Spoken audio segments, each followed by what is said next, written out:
The mid-19th century was a terrible time for the United States. There were wars, diseases, racism, impeachments, assassinations, citizens threatening to tear the country apart.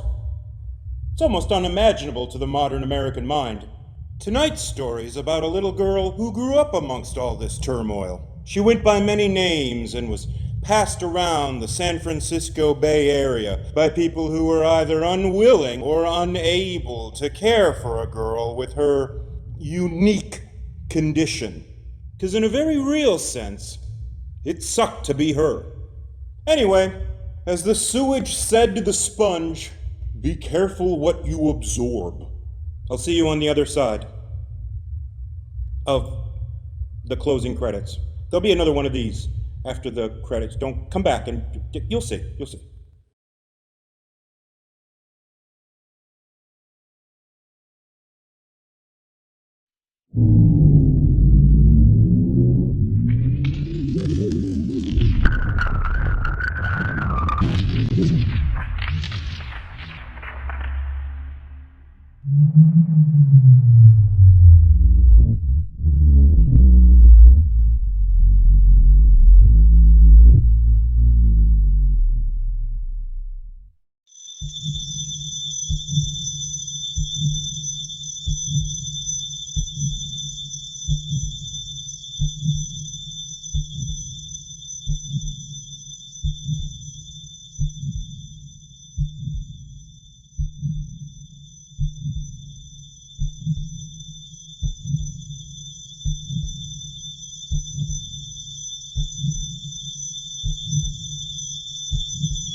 In the mid-19th century, America's manifest destiny finally manifested the Pacific Coast. California officially joined the Union in 1850 after the Mexican-American War. Courageous pioneers from all over the world descended on the new state. It held promises of gold, glory, and perpetual warmth. And the jewel in California's crown was San Francisco. The city by the bay became a bustling hub of exotic fortune hunters and cultured curiosity seekers. The population skyrocketed, and it quickly came to be known as the Paris of the West. But for many, the dreams they yearned for failed to materialize. That was certainly the case for a young woman with long, dark hair. She and her husband came from the former Mexican territory of Texas. They were hoping to strike it rich in the gold rush. He spent a full year panning streams for flecks of a future. He never did find gold, but he did find a woman that he liked better than his wife, and he vanished from her life without a word of explanation. She scoured the city looking for a job and a home. She found both on the Barbary Coast, at a stately manor known as Gloom House. The madam of the mansion was Umunja de Gloom. When her syphilitic husband died, he left her with nothing but a mansion full of bedrooms and a dozen beautiful servant girls.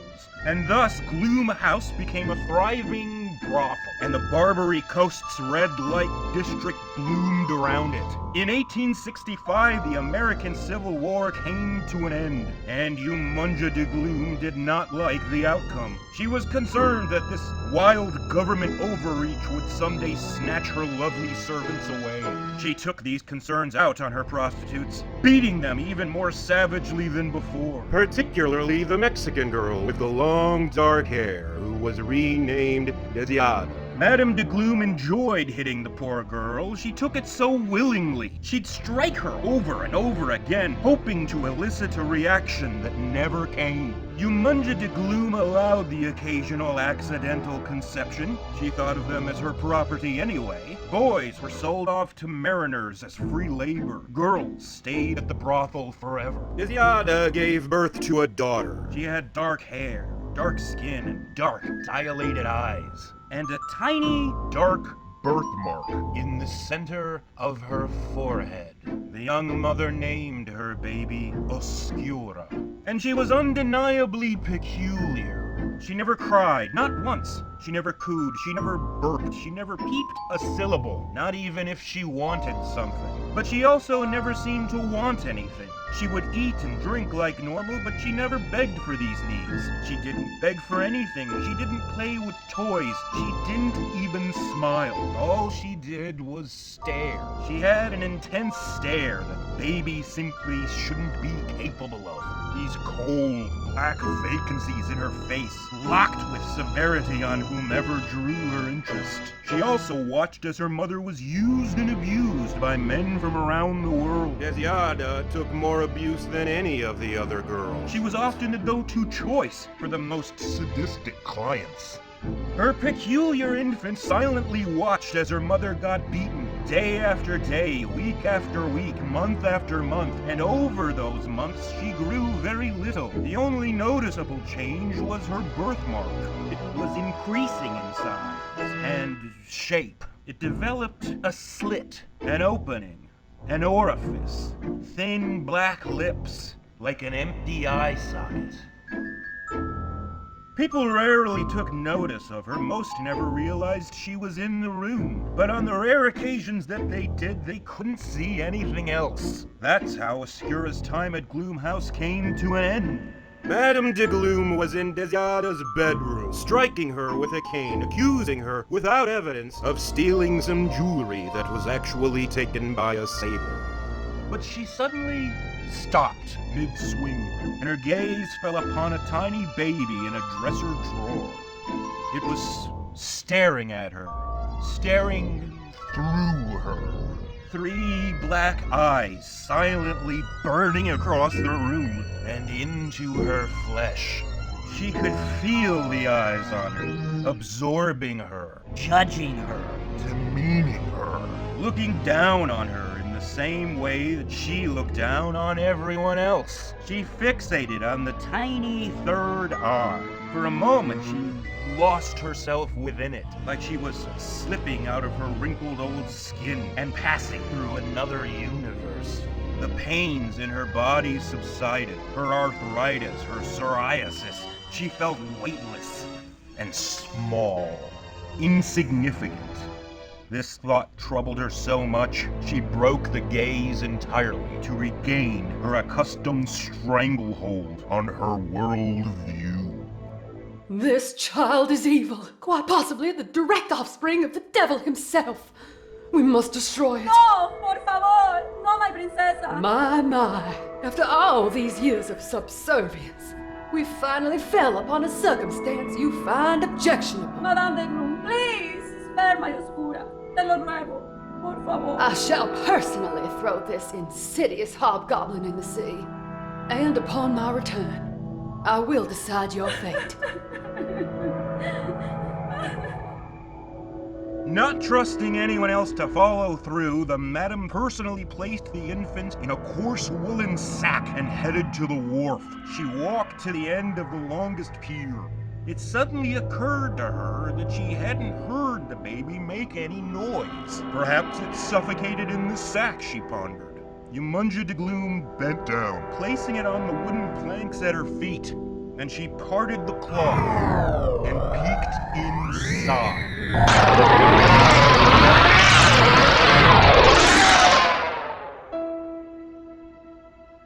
Soyla was 8 years old. She had gone to the market as early as possible to gather her groceries from their garbage. She was lucky enough to find half a loaf of stale bread and a bruised carrot. It was all for her. She lived alone, in a way. She had spent most of her life alone. Her mother died in childbirth, and a few years later her father died of consumption.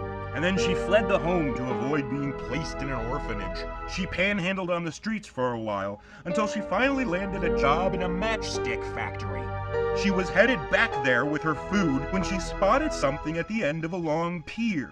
As an experienced scavenger, she had to discover what was inside. She thought it might contain fish, or at least some bait. Instead, she found a baby. Very tiny, but very much living baby.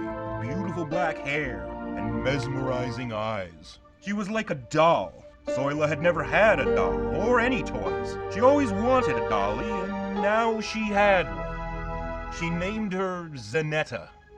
Soyla returned home with her new belongings. She lived where she worked, at Fenric and Fear's matchstick factory, in a disused cabinet, located in a relatively secluded corner right on the main work floor. She didn't have permission to live there, she chose it herself. It was locked and the key was lost, so it just fell out of use. It was small, but it was all she needed, and it was just a few feet away from her workstation. She snuck into her cabinet through a bent flap in the back. It was a difficult squeeze with her new arrival. The young mother nestled her child on her bedding of rags. She didn't have much of a chance to play with Zanetta before it was time to clock in. 300 young girls filed into the factory to start their shifts. Soyla was a dipper. She stood at a long table alongside dozens of other dippers. She had a little dish. It was her dish. She had to pay for it herself. Into the dish she would put a dollop of highly toxic white phosphorus, which some of the other girls had mixed with glue. Throughout the day, she would be given boxes of newly sliced wooden sticks. It was Soyla's job to carefully dip Each little stick. into the deadly phosphorus. Not too little that it wouldn't be capable of striking from all sides, but not too much that it became bulbous and prone to snapping. Then she placed each newly born matchstick on a rack to dry. She stood there for 14 hours, inhaling the virulent fumes in the poorly ventilated factory. When she finished her shift, she went home to her cabinet to check on her new daughter. Despite her long absence, Zanetta seemed perfectly content. Nothing seemed to bother her, really. She was exceedingly easy to raise. She required very little attention and very little food. And luckily, Soyla had very little of both. Little Zanetta watched her adopted mother work from the safety of the cabinet. Through a crack in the door, the baby saw all these miserable young women toiling away, sweat or possibly tears pouring down their faces. The vast room filled with the stench of body odor and toxic fumes, only mildly mitigated by hints of freshly cut wood. Occasionally, someone would lose a finger in a cutting press. Oftentimes, the girls fainted where they stood, and the others would just drag them off into the darkness, or the foreman would attempt to kick them awake. The floor foreman was Finley Fears, a mammoth of a man covered in freckles and malice, barking out warnings in a thick Scottish brogue. He'd fine his workers at the drop of a hat, or at the drop of a match, as dropping a match was a finable offense, as was talking or walking too slow, or even being slovenly. Any number of violations could result in fees, tirades, or even kicks and slaps. Everyone was terrified of Mr. Fears. Baby Zanetta absorbed all this, but she mostly focused on her mother, dipping phosphorus 6 days a week. And on the 7th, Soyla would play with her living dolly.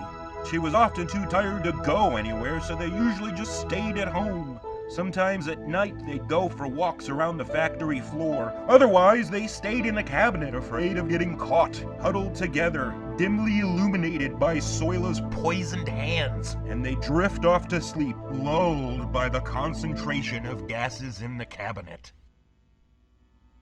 Over time, Soyla developed a terrible toothache. It was a very common ailment in the factory. Anyone that told Mr. Fears about it would be forced to go to the dentist to have their teeth pulled, a painful procedure that the worker had to pay for themselves. Failure to go or to pay would result in being fired. Instead, Soyla put up with the pain. But it got much worse. Her jaw began to collapse, deteriorating beneath the skin. The white phosphorus was eating the bones in her face. Her cabinet filled with the odor of necrosis that emanated from her mouth. At bedtime, she clutched her baby as tears rolled down her deformed cheeks. Still, she never complained, and she always covered up or turned away from Mr. Fears for fear of being fired, just as he had done to the other girls who caught the local leprosy, which meant her condition went unchecked and spread to her brain. Her internal clock wound down, and she often arrived late to work, incurring fines, and her irradiated fingers trembled. Soyla was devolving into a sort of shuddering mutant floor lamp. Finally, she began to suffer grand mal seizures. These were more difficult to conceal. It all came to a head on a sweltering summer day. As usual, Zanetta waited patiently in her cabinet as her mother dipped toothpicks into poison. But Soila started feeling woozy.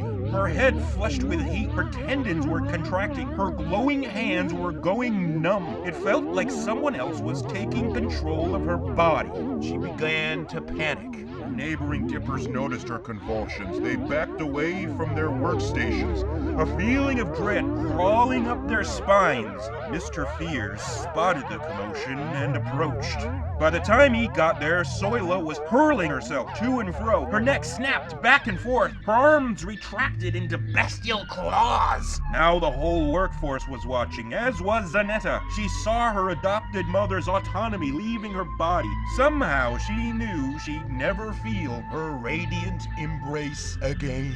Soila spun around and smashed into a rack of drying matches. They stuck to her hair and clothes, and then she staggered backward into a wide barrel of white phosphorus that was being churned with glue. It splashed over the nearest gawkers as the poor orphan flailed uncontrollably in the wooden vat. Sparks ignited all over her, and the bucket burst into flames, with the screaming child at the center of the blaze. It quickly spread to the splatted oglers. The building erupted in shrill screams. A tidal wave of women crashed against the doors. Unfortunately, most of the exits were locked to prevent the workers sneaking off for a break. The Fenric and Fears factory was engulfed in flames. A giant brick death box. A burning oven of estrogen and carcinogens. Every corner of the building exceeded lethal temperatures. Every corner, bar one. Soila's cabinet whirred and rumbled, moaned and mumbled. As unnatural as it was, no one in the room noticed as they were all busy dying. Later that night, the firemen were extinguishing the last cinders of the disaster. Fenric and Fear's matchstick factory was gone. In its place was a mass grave. The brave men of the SFFD stepped across the charred corpses of hundreds of women and children. Nothing left but death and ruin. Apart from one corner, or what used to be a corner. Amongst all the charred debris stood an incongruously unscathed cabinet. The first to approach it was a young firefighter named Calamero. Never seen anything like it. Fires didn't just choose to avoid this or that. They destroy or scar everything they touch. But this wooden cabinet in the center of the catastrophe didn't have a single scorch mark. He pried the doors open. There he found A baby. a toddler, really, but she was very small and thin, but otherwise seemingly healthy, completely unharmed by the inferno. All she had was a spot on her forehead. He thought it might be ash and tried to wipe it away, but it appeared to be a birthmark. Not telling anyone of his discovery, firemen snapped up the miracle child and spirited her away. Calamero Peggio came from Europe, fleeing the strife of the fledgling kingdom of Italy, along with his wife, Gramella. While he fought a frankly exhausting number of fires in the sweltering seaside city, she stayed at home, desperate to start a big family. But no seed ever took root. Calamero knew his wife was melancholic, so one day he brought her the one gift in the world that could raise her spirits. Gramella was delighted by the beautiful child and fascinated by her miraculous story. Rising from the ashes, she named her Fenice. And suddenly life was good for the Peggio family. Gramella raised her daughter with all the care and love that she had shown her 7 younger sisters back home. She taught her how to walk, how to use a latrine, how to read and write, in English no less, a language that she had only been exposed to for a few years. But the child was a rapid learner, excelling at any lesson thrown her way.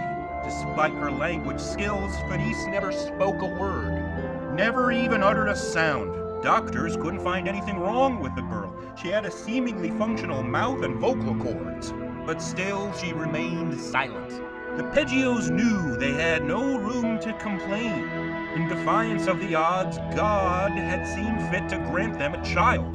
The smoldering summer night of her discovery was chosen as her birthday. Carmela was so excited to celebrate the first one. But before she could reach a second, the young mother contracted cholera. She kept her darling daughter by her side, cherishing every second she had with her miracle. Fenice sat in her adopted mother's deathbed and stoically watched the spirit slip from her body.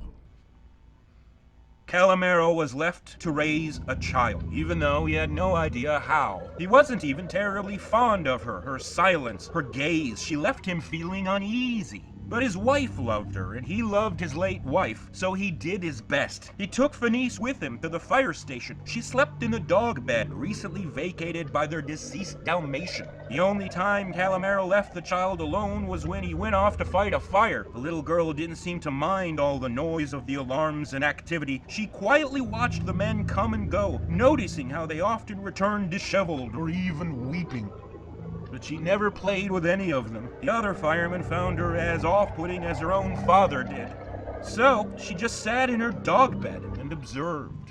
But it was a relatively small department in a highly populated wooden city that was sunny all year round. The strain on Calamero's body was taking its toll. His doctor prescribed a wonder drug called opium, and he took to it enthusiastically. It seemed to solve both his physical and psychological ills. His muscles didn't ache, and he slept soundly at night. Before long, Calamero was frequenting a local opium den known as the Dragon's Maw. The pills he received from the chemist were nice, but smoking the drug proved far more relaxing. Fenice always accompanied him, of course. She even helped him smoke, holding the lamp to the long pipe to transform the black gloop into a warm mist. Then the aching firefighter would sprawl out on a dirty floor mattress and watch his problems waft away into nothingness. Meanwhile, his daughter would wander off, delving into each of the many dimly lit rooms. She seemed to enjoy watching all these strange men and women pouring their souls into these pipes. She even assisted the patrons who had difficulty smoking. Despite this, Calamero always remembered his daughter in the end. He never left the Dragon's Maw without her. Apart from his final visit.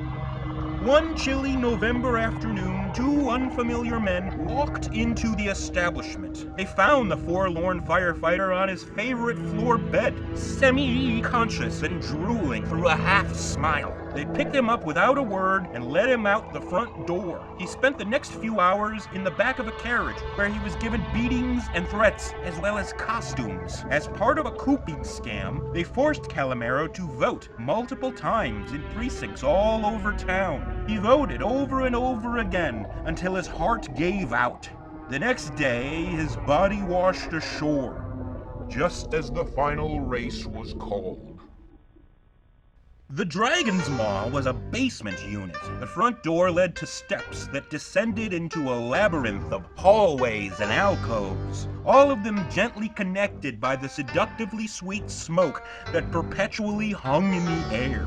The establishment was run by a tall slip of a man named Ong Chung. He had a lucrative drug trade back home in China, but war and poverty were dragging the country into a century of humiliation, so Ong chose to move somewhere more prosperous. And word amongst the sailors was that there wasn't anywhere more prosperous at the moment than San Francisco. He bought a building in the burgeoning Chinatown neighborhood and turned the basement into the Dragon's Maw. It quickly became one of the most lucrative opium dens in the city. He was never short of money and rarely seen without a beautiful woman at his side. His clients were generally peaceful and trouble-free, but they were a superstitious lot, often seeing phantoms in the mist. Ong Chong was a pragmatic sort and had no time for such nonsense. But over the last few months, he noticed his customers mentioning one very specific apparition time and again. They spoke of a strange little girl who floated between rooms. It was said she had 3 eyes and never spoke. She just liked to watch. Sometimes she'd help people light their pipes. There were a few that just assumed she worked there, but most instinctually believed her to be a ghost, as she seemed to wordlessly manifest from out of the smoke. Opinions on this child varied. Some thought her a harmless specter of some long-dead unfortunate. Others revered her as an enigmatic guide on their opium journey. And still others feared the little girl. To them, she was a demon they called the Screaming Void. They said she devoured people, quite literally ate them whole with her impossibly large mouth. And as preposterous as it sounded, some swore blind they watched it happen. Ong Chong paid these rumors no heed. He had owned the Dragon's Den for years and never once saw anything supernatural.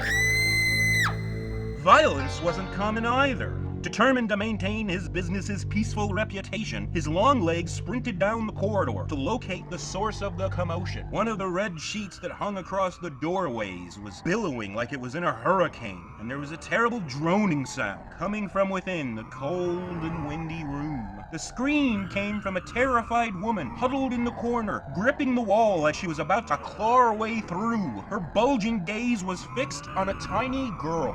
She had dirty clothes and dark hair, and no face. None. In lieu of facial features, there was an inky nothingness. A bottomless blackness. A swirling chasm. A screaming void. Ong Chong only saw it for a moment, the span of a heartbeat, just long enough for it to register in his mind and change his perception of everything he understood. Then the black hole shrunk down to a dot in the middle of her forehead, leaving behind an ordinary but eerily expressionless child's face. Later, the frightened woman in the corner explained that she had arrived with a gentleman, a big brute that she hadn't known long. He didn't notice the toddler in the room and stumbled over her. The man angrily struck the girl with the back of his enormous hand. It was that slap that seemed to cause the transformation. Her face just caved in like a sinkhole. There was a thunderous sound, and then the huge man seemed to leap into the void. But it was like he was leaping into the eye of a needle, she said. The poor woman had trouble explaining what she saw, adding only that he seemed to be in excruciating pain throughout the ordeal. Ong Chung was at a loss for words. If he hadn't seen the evidence, he wouldn't have entertained the possibility. He searched the premises for a guardian, but no one knew the girl's identity. He considered throwing her out on the street or contacting an orphanage, but some of his clients discouraged this. They were enthralled by her. They would lose themselves glaring into her third eye, or better yet, on rare occasions, into her void, at a safe distance, of course. In effect, they clarified, the screaming void paired well with opium. This gave the enterprising Ong Chung an idea. He ordered a tall, oblong box to be constructed, like a walk-in coffin. At one end was a door, at the other was a window, concealed by a drawstring curtain. An employee was left sentry at the box. Any patrons who wished to peer inside would pay this employee 5 cents. For this, the curtain would be drawn for precisely 15 minutes. Within, they would see a little girl sitting innocuously on a stool, and when she was frightened, her face erupted into a black hole. At first, just opening the curtain was sufficiently frightening for her, but over time she grew more accustomed and they would need to bang on the case to trigger her. After she got used to that, a hole was drilled in the front of the box, and the customer was given a long stick with which they were allowed to poke the child until she changed. Later, a sharp nail was added to the stick. Ong Chong gave the girl little care. He had her fed twice a day, she was bathed once a month, and her stick wounds were treated when necessary. She was also given pretty dresses to wear. To emphasize her unnatural, doll-like appearance. Beyond that, she was given nothing. She didn't even stay in Ong Chong's lavish manor. She simply slept alone at the Dragon's Maw, in her display box. The Screaming Void became a very popular attraction. There were plenty of places to smoke opium, but only one featured a mind-bending window into eternity. Some people spent more money on her than they did on the drugs. They would devote hours staring into the vacuum of face, high out of their minds, feeling like a beam of sunlight soaring across the solar system. Word got around. The Screaming Void became a Bay Area celebrity. People who didn't even smoke opium began to frequent the Dragon's Maw. Even people who would previously never dare step foot in Chinatown spent their afternoons in Ong Chong's basement doling out a nickel a pop to gawk at a scar in the universe. Word also got out that impressionable young white women were suddenly visiting this and other opium dens. Once the adults learned that their innocent young daughters were potentially commingling in dark secluded rooms with drugged up Chinese men, matters drastically changed. A new kind of law was passed, a law against a substance. Opium was made illegal, the first drug prohibition. And the first opium den to be raided was the Dragon's Maw. It was the wealthiest and most famous, and worst of all, its owner was publicly witnessed canoodling with white women. The police kicked in the front doors, which weren't locked anyway, and smashed up everything they found. Pipes, lamps, even the decorations. They rounded up everyone they could find. Ong Chong was arrested, but later got out on bail, at which point he fled the city and started a new opium den in Los Angeles, this time without his star attraction. The police had heard rumors of this fabled oddity, this screaming void, but they didn't take it seriously, certainly not enough to implement a plan. As the cops blundered in, thwacking their truncheons and causing a ruckus, an ominous roar could be heard from within a tall, battered box. A curious officer named Fenton Phelps noticed the sound and approached the mysterious crate. There was a door, so he opened it and came face to face with the Infamous Screaming Void. But he didn't have long to react before his spinal column snapped in half. Then his neck snapped in half, as did his arms and legs, and those halves snapped in halves, and those after that. His eyeballs liquefied and slithered from their sockets like snakes. His broken truncheon slipped from his fingers. His broken finger slipped from his hand. His broken arm slipped from his torso, and all those tiny broken pieces were broken down into even tinier broken pieces. Officer Fenton Phelps' DNA was unraveling like a thread pulled on a tattered blanket, until it was nothing but a string of atoms spiraling through the air, a free-floating whirlpool of biology that was once a beloved husband and father of 5. In an instant, every micromolecule of the man was slurped into a frightened child's head and never seen again. Everything fell silent. Some of Phelps' fellow officers witnessed the gruesome incident. They were terrified. It was over an hour before they even dared peek into the box. Inside, they found a sweet little girl in a pretty white dress, seemingly clean and healthy, but covered in bruises along her arms and legs. She refused to speak, so they didn't know her name or age. She was tiny, almost like a toddler, and yet she had the beginnings of wrinkles, like an adult, particularly on her forehead, around a large black birthmark. In fact, she was about a decade old at this point, and she had spent the majority of those years in a box, in a cellar, being poked with sticks by stoned strangers. The police were unsure what to do with her. No one was claiming her, and yet she was too dangerous to let loose in an orphanage. Then it occurred to one of them that there was a place in San Francisco for undesirable women. It was commonly referred to as the Mag. Magdalen Asylum was an early example of a franchise, starting in Ireland and spreading around the world. It was run by the Sisters of Mercy, a loose confederation of nuns of varying denominations, uniting under the common purpose of reining in their gender.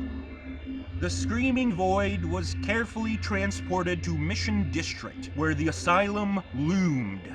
The police explained her proclivities. The nuns didn't really believe them. At worst, they assumed she might be possessed by a demon. Nothing the Sisters of Mercy couldn't fix. The girl was personally admitted by the head nun, Mother Mauritius, a vast Irish glacier wrapped in a habit. The child was brought to her office for a formal introduction. What is your name, child? I said, what is your name? As of this moment, you are Magdalene. This means that you must always obey myself and the other good sisters of this institution. Always. Am I perfectly understood? What is your name? Use the mouth the good Lord gave you and speak! She slapped the desk with her strop. Not a strap, a strop. A leather strip used by barbers to sharpen razors. It was the official Mother Mauritius weapon of choice. You do not wish to find yourself on the other end of this strop, young lady. Now speak. Speak!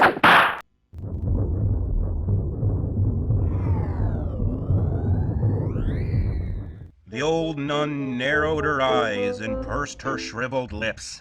If you can understand what I'm saying, raise your right hand.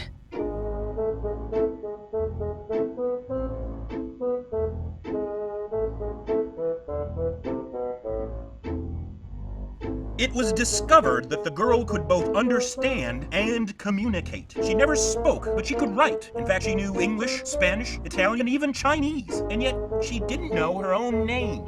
As far as she could remember, everyone called her the Screaming Void. Using this as a template, she was officially christened Serena Boyd. Serena's disheveled mane was chopped down to a short bob. Her pretty doll dresses were burned. She was given a rough, shapeless gray dress to wear, an identical uniform to all the other Magdalenes. They slept in the same room as well, almost 200 of them. Little wireframe beds were arranged into columns. On her first night, Serena was in her assigned bed, staring up at the bars on the windows. Outside was a tall wall that surrounded the entire building, far too tall to climb, not that any of them were allowed outside. At 5 a.m., all the girls were awoken.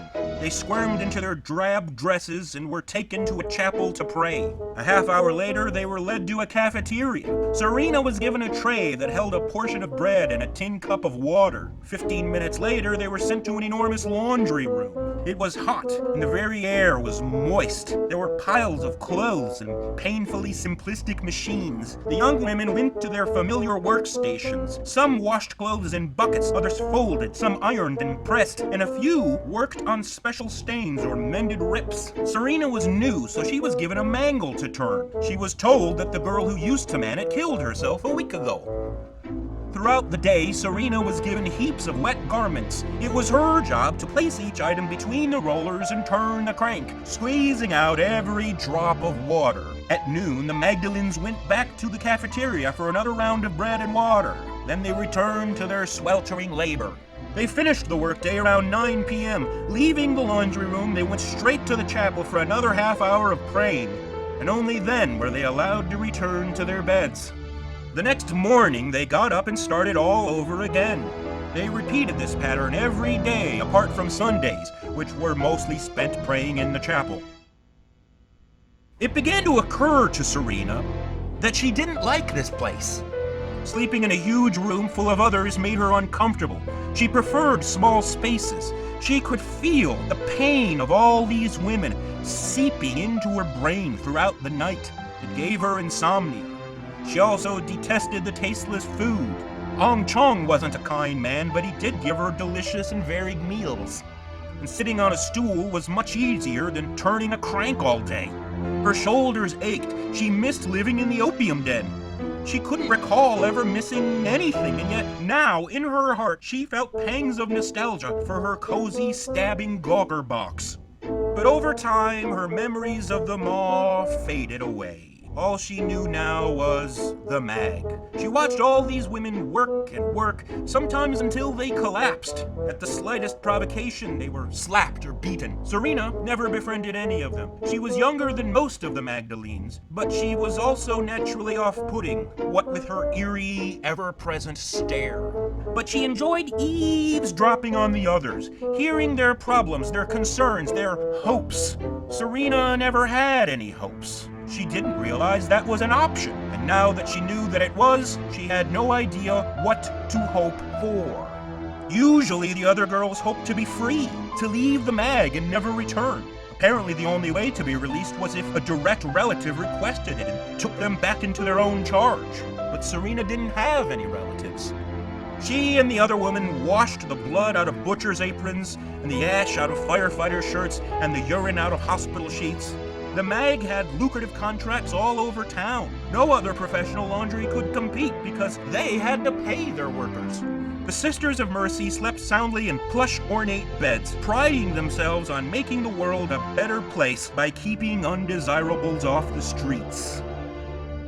Mother Mauritius kept a close eye on Serena. There hadn't been any incidents such as the police described, but she still deeply distrusted the girl, even though she followed orders quite well. She kept her head down and did what she was told and never talked back.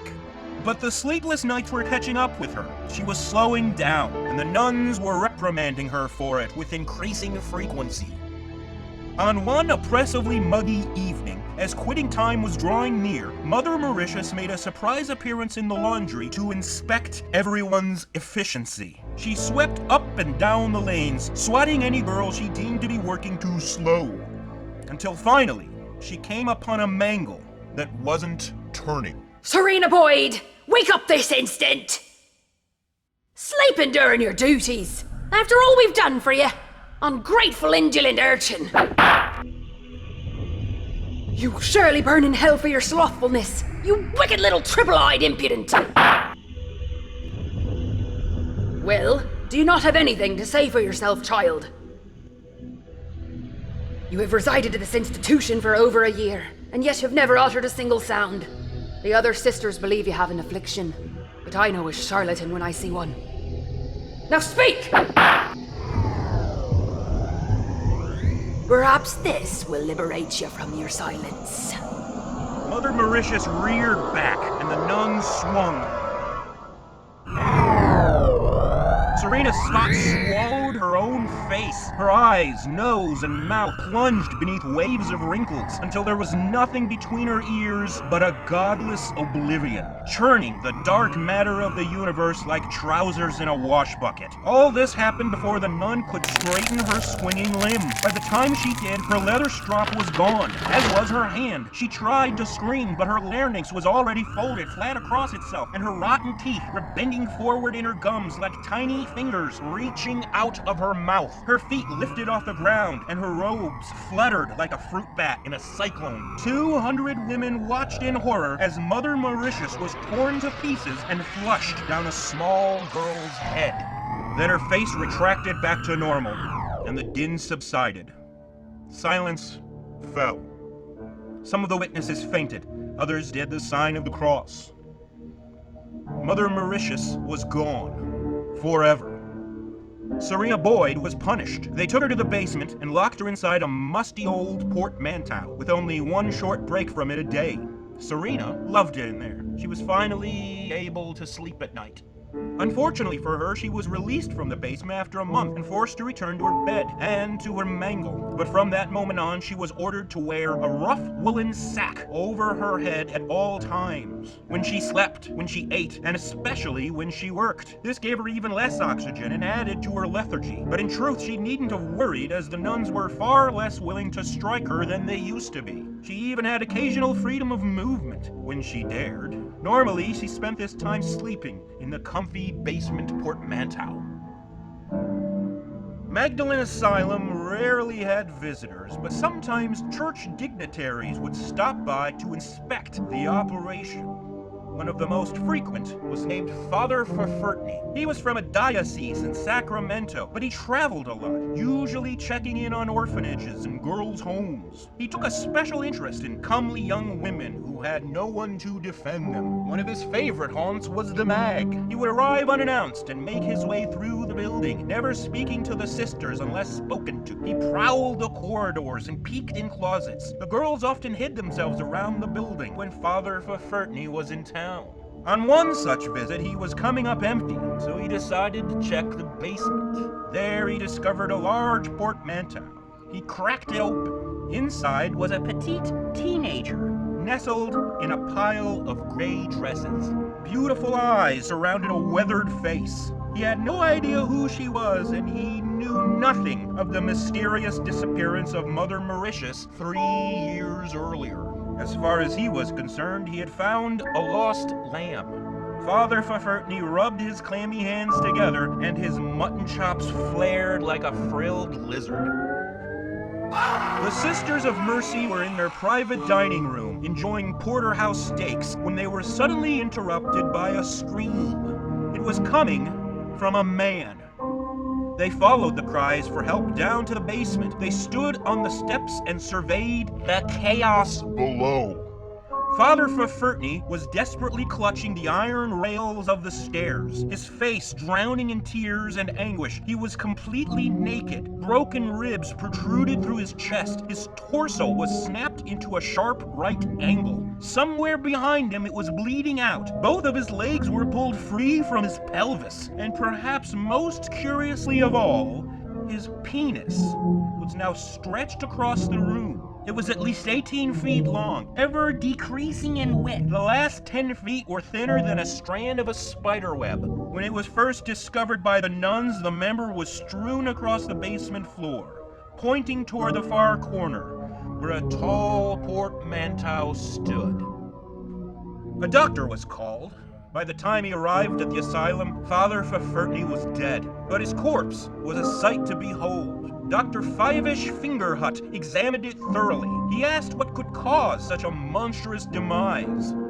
The Sisters of Mercy regrettably related the strange tale of the Screaming Void, the demonic hell-faced child discovered in an opium den 4 years prior. When asked to see this alleged demon, he was shown to the portmanteau. Inside was a shivering, emaciated girl with a sack over her head.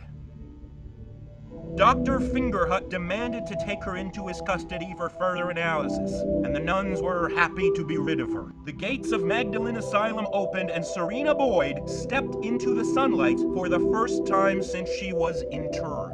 She was such a novice to life outside, she blithely walked right into the street, disregarding the oncoming traffic, specifically an ashman's wagon. The horse was spooked and reared up on his hind legs. Serena was spooked too. In full view of Dr. Fingerhut and all and sundry, the horse, the cart, and the ashman twisted high into the air and tapered back down into a string of molecules that vanished into a bewildered teenager. Before she could get into any more trouble, the doctor grabbed her hand and spirited her away. Instead of taking her to his nearby general practitioner office, he took her to Golden Gate Park. Dr. Fingerhut was a member of the California Academy of Sciences, a prestigious research institute unique to this side of the Mississippi. Fivish secured the girl a room of her own and a comfortable bed, which she never used, as she preferred to sleep in the steamer trunk that was also provided for her. Fivish was bewildered by the strange girl. He thought of her as a daughter. He didn't have a family of his own. He devoted his long life to research, but he also had a soft spot in his heart for society's unwanted. He himself was born in the ghettos of the Rhineland, before France had a chance to sweep through and introduce Jewish emancipation. Remembering what it was like to have nothing, he didn't wish Serena to want for anything, although in fact, she didn't seem to want anything. As far as he could tell, the girl had no interests, no desires, no wishes, no strong opinions. Her personality was a blank slate. Dr. Fingerhut spoke with her every day, furnishing her with papers to write her responses, but she rarely wrote anything beyond yes, no, and I don't know. She couldn't recall much of her past. There were faint recollections of the opium den, but nothing before that. And she knew that she didn't like the Magdalene Asylum and that this new institute was very nice, but that was the full gamut of her personal viewpoints. The old man decided that the best course of action for this patient was to give her a personality, give her a full life, and allow her character to develop as it naturally should have done. So he brought her books to read. He took her for long walks in the woods behind the institute and dined with her at fine restaurants. They attended plays. They went on train journeys. He showed her the world she had been deprived of her entire life.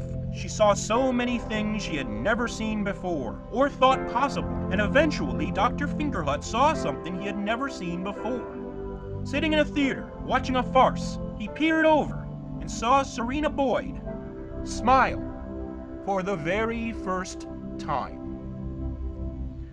His colleagues at the academy were bemused by his unusual ward. Some wished to see proof of her condition, demanding she be forced to transform for further study, perhaps over and over again, to discern the causes and potential treatments. Dr. Fingerhut always refused. He believed forcing her conversion would be dangerous for both the doctors and the patient. Her degradation was obvious. This poor teenager was cursed with the face of an old woman. For the sake of her health, Ivish determined that she must never open her aperture again. He believed the only way to treat Serena was through patience and kindness.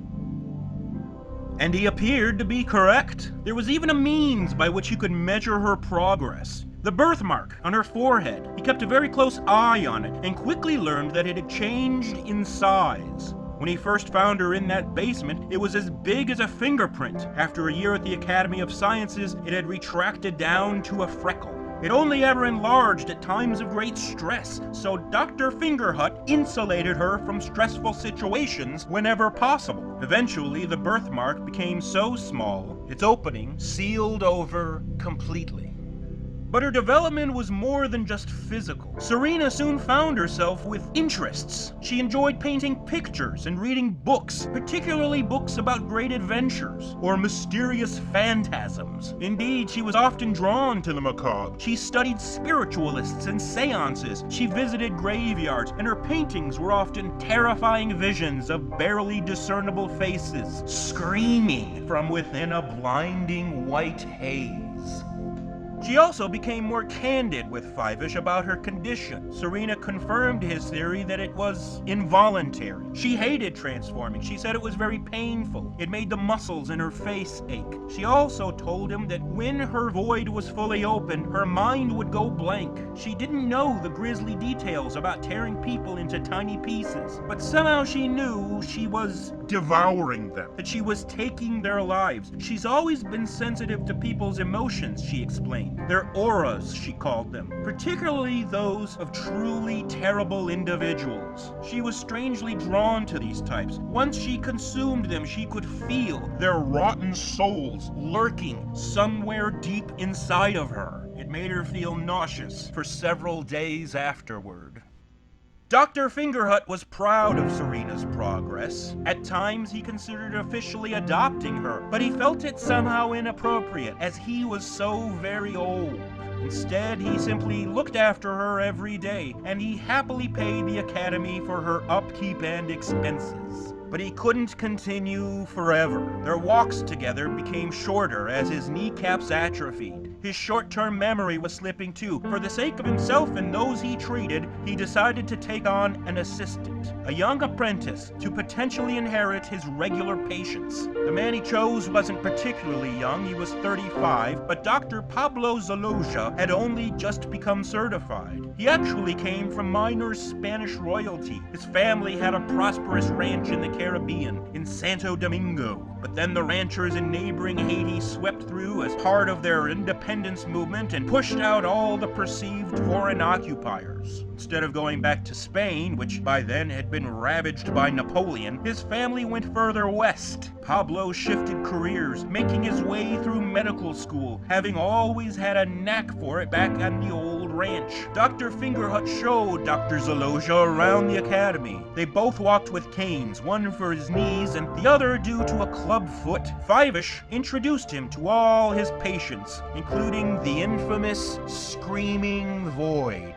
As the old man expected, Pablo was fascinated with Serena. Fingerhut told him of the great progress he had made with her in just over a year, and precisely how he had achieved it. He instilled in his younger colleague the importance of shielding this child from trouble and fear for everyone's safety. The apprentice assured him he understood. He quickly became enamored.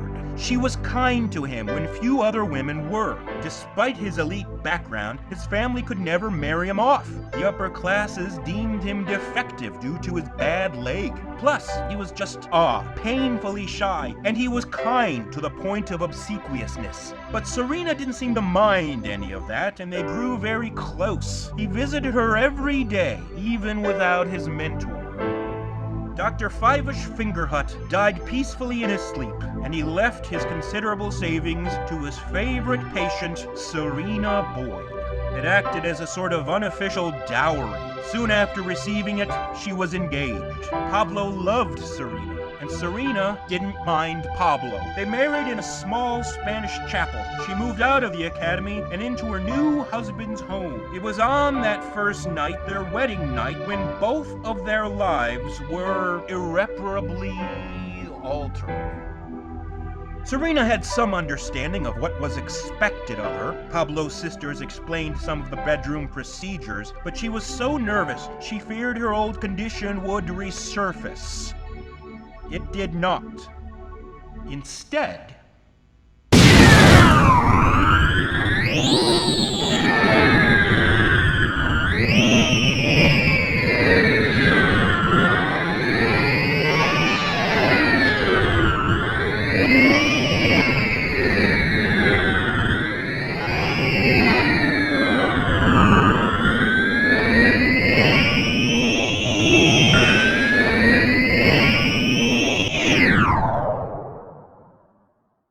Pablo slept alone in his bed that night. After he passed out, his new bride slipped away and crawled into a tall armoire. Serena was covered in bruises and smeared with her own blood. It was a brutal experience, and yet her face did not transform.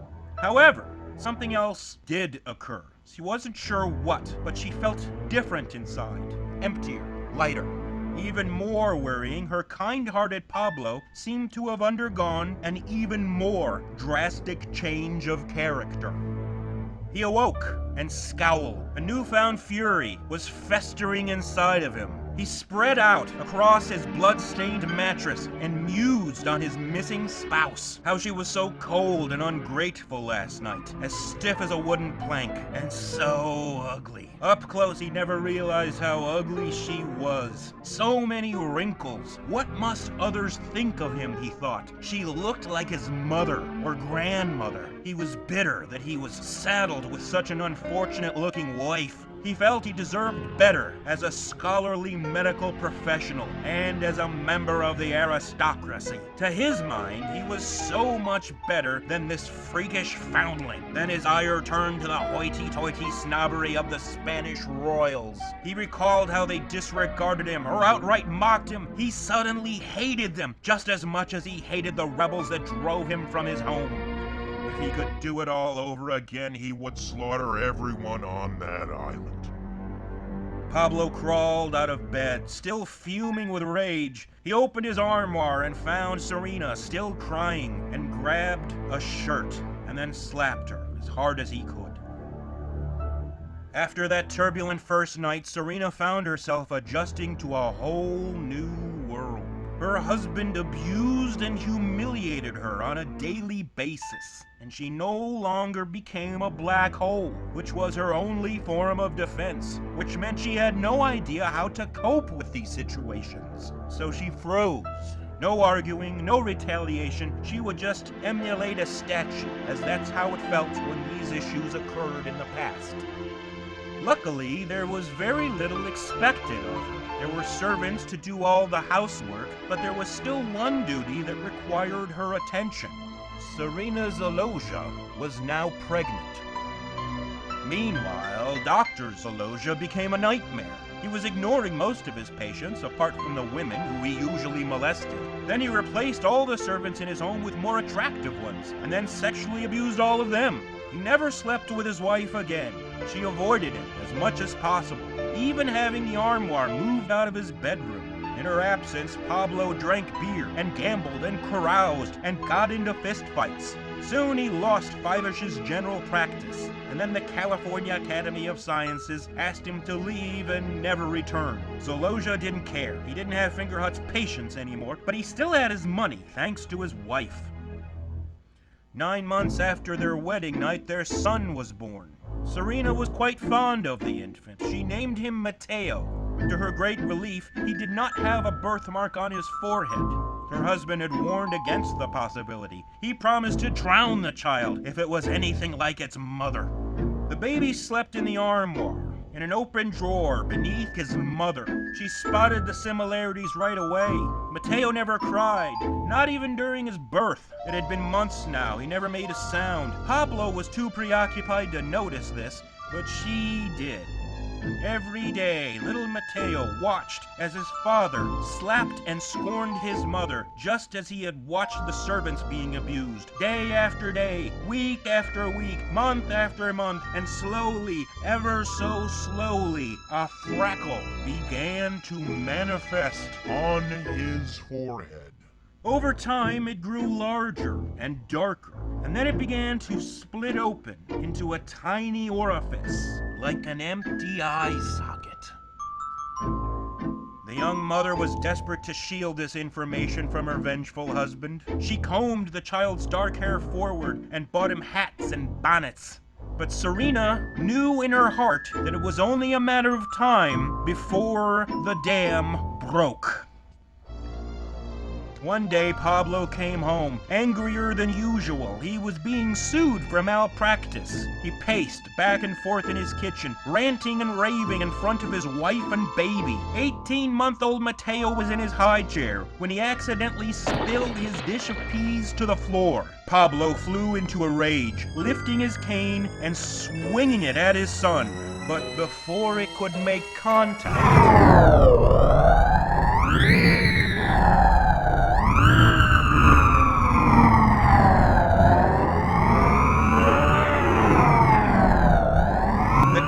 bent like a branch in a hurricane. Pablo backed away and let go as the wooden stick swirled away and vanished into his son's head. Then he saw the black hole iris down to a heretofore unseen birthmark on the expressionless child's forehead.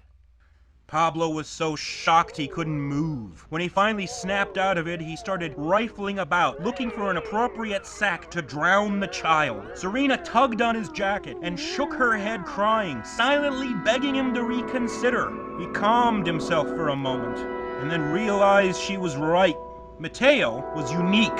Throwing him away would be wasteful. The responsible strategy, he decided, was to sell the baby to a freak show, perhaps even to P.T. Barnum himself. Pablo retired to his study to draw up plans and draft correspondence.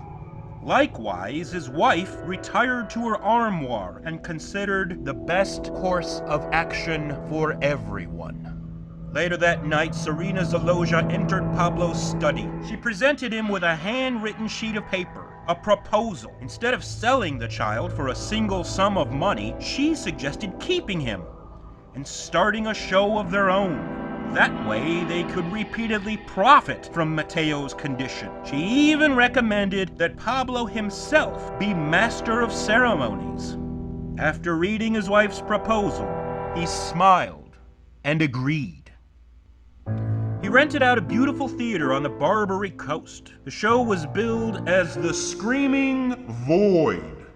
as some in the Bay Area still recalled the legend of the oddity in the opium den from less than a decade ago. The couple sunk the last of their money into the show. If it failed, they'd be destitute. But Pablo was relying on his wife's meticulous planning, and he threatened her should a single aspect go Astray. Her plan was simple.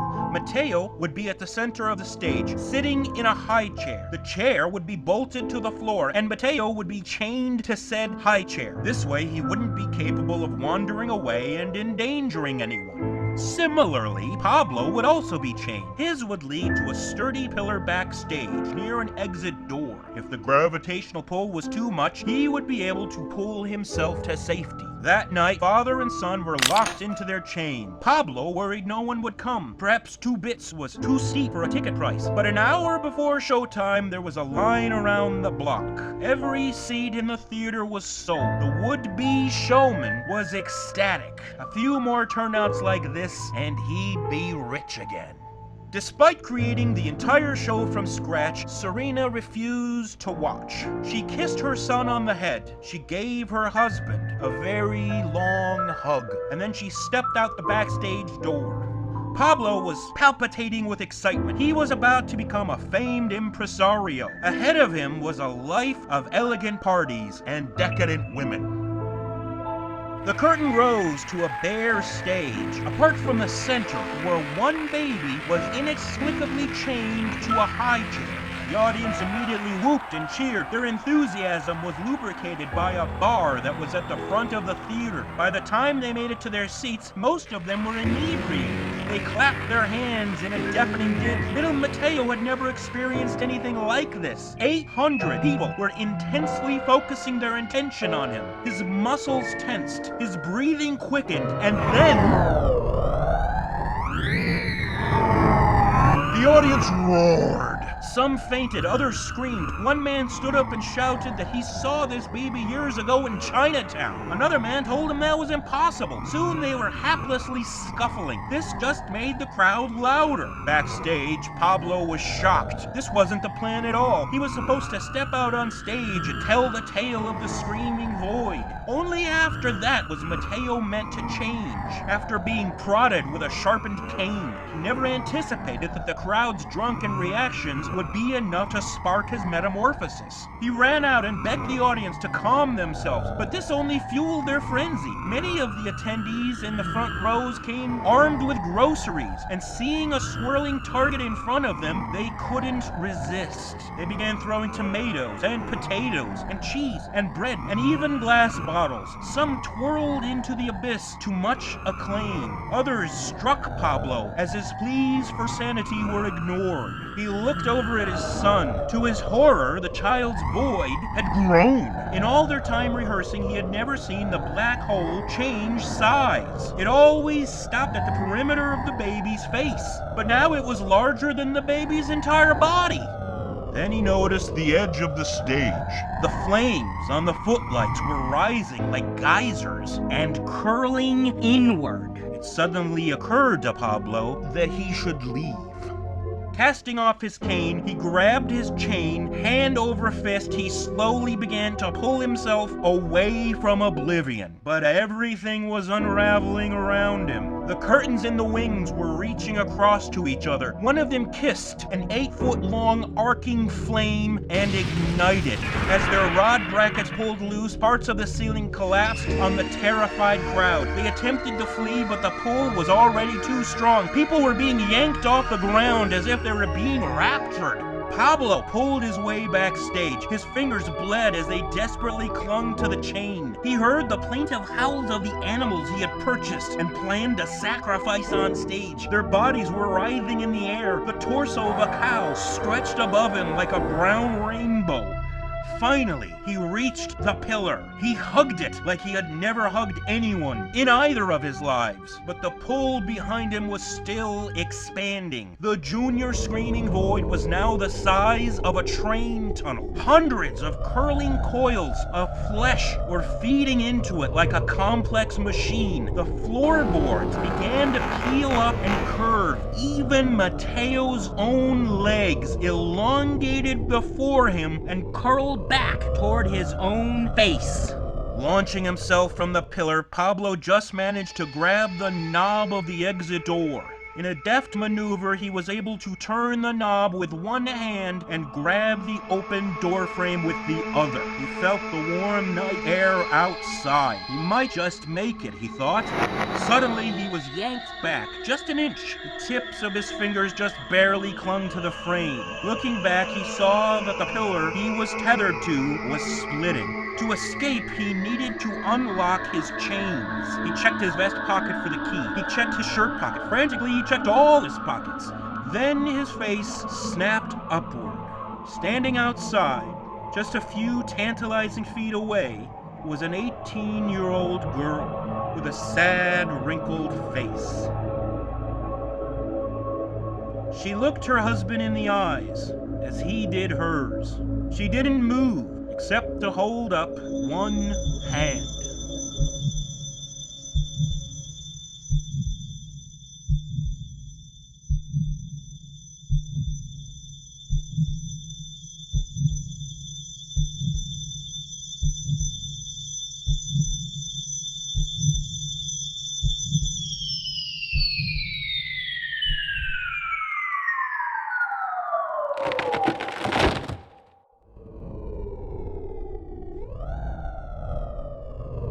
Pablo was gone. Everyone inside of the theater was gone. even little baby Mateo. The theater cracked and crumbled until the entire building crushed down to a singularity and vanished, leaving nothing but a square crater, and one woman weeping at its edge.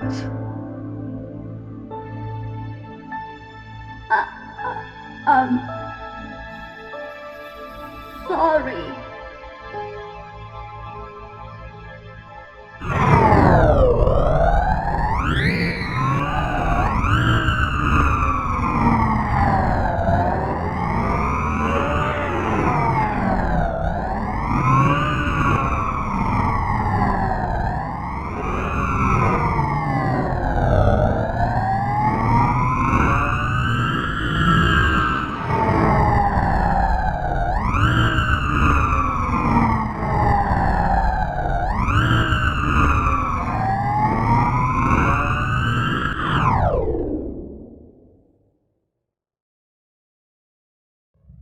After the theater incident, Serena collected the insurance payouts and lived a long and happy life. She traveled the world and had fabulous adventures. Her forehead never opened up again, except on her deathbed in 1939, when she turned inside out over and over and over again, till there was nothing left but the faint aroma of jasmine. And World War II. Very little dialogue in this one, but what we had was delightful. Caitlin Williams is a brilliant working voice actor. She played two very different roles extremely well. That's about all I could tell you, really. She's very mysterious. But she is real, though. She's not a robot. To the best of my knowledge. Maybe an alien? Very likely a vampire. But not a bot. We also heard from my personal friend, Fernanda Quiroga. She's majoring in film and media at the moment, although she'll probably be done by the time this goes out. She's a director, a video editor, audio editor, and of course a great actor. You can follow her globe-trotting adventures on Instagram. I can also be found on Instagram, and lots of other places. Under bridges, stuff like that. Oh, and our next story is called Boop and Fug Get Real. And it takes place in the whimsical world of children's animated cartoons. Which means this one's gonna get a little darker than usual.